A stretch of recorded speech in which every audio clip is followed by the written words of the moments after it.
இன்னும் செல்லாமல் இங்கேயே நின்று கொண்டிருக்கிறாய்.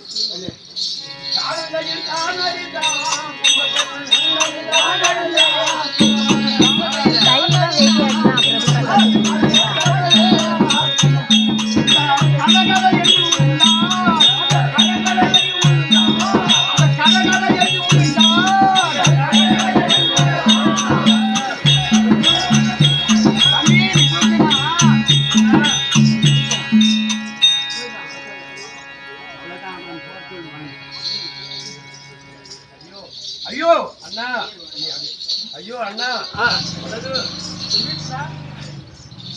ஐயோ ஐயோ அண்ணா.